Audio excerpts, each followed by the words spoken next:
Ok, donc nouvelle vidéo sur les produits de la marque XXL Nutrition qu'on peut trouver chez Action. Donc ça va pas être des produits top au niveau des macros, ça va pas être des produits top au niveau du prix. Donc ça va être des produits qui sont pas top au niveau des infos nutritionnelles, pas top au niveau des ingrédients, mais bon, ça peut faire plaisir de temps en temps. Il n'y a pas d'aliments qui sont vraiment mauvais. Le but c'est juste de limiter ces aliments-là. Mais des fois, les petites barres protéinées, ça peut aider à tenir une diète. Ça permet de pas trop niquer son total de macros en ayant quand même un petit peu de prot. Ça peut dépanner aussi en voyage. Maintenant, on va tester ça. Ok, je vais commencer par celle qui m'inspire le moins, c'est-à-dire chocolat blanc myrtille. Dans la barre, il y a 17,3 g de prot, 2,2 g de sucre et la barre elle fait 196 kcal.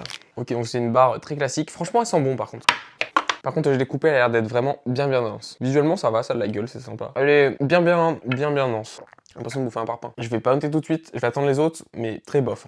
Je vais d'en passer à la barre protéinée Cookie and Cream. Elle fait 17,7 g de prot, 1,8 g de sucre et 200 kcal.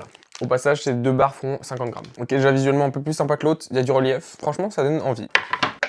Par contre, je l'ai coupée, elle est toujours aussi dense, aussi dure. Elle est meilleure que l'autre, vraiment meilleure que l'autre, mais toujours trop dense. Donc, faut avoir envie de la mâcher, quoi. L'avantage, c'est que pour les manger, faut vraiment prendre du temps, faut bien mâcher. Au niveau de la satiété, c'est pas trop mal, quoi.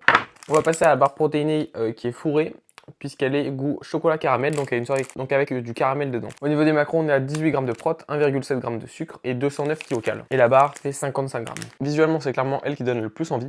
En la coupant, elle paraît vachement moins compacte que les autres. Visuellement, c'est vraiment top. Franchement, elle est vraiment pas mal.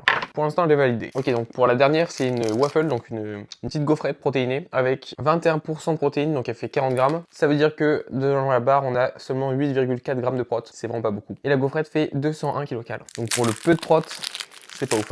Et elle fait 40 g la gaufrette. Elle est très pâle, la gaufrette. Ok, je l'ai coupé, ça fait vraiment une petite gaufrette en tout cas. Elle est clairement vraiment bonne. Honnêtement, la gaufrette est exceptionnelle. Ok, classement du pire au meilleur. Pour le chocolat blanc myrtille, on va être sur du 1,5 sur 10. Pour le cookie and cream, on va être sur du 3,5 sur 10. Pour le chocolat caramel, on va être sur du 5 sur 10. Et pour la gaufrette, on va être sur du 7,5 sur 10. Vraiment très sympa. Sur ce, on se retrouve pour une prochaine vidéo. A plus.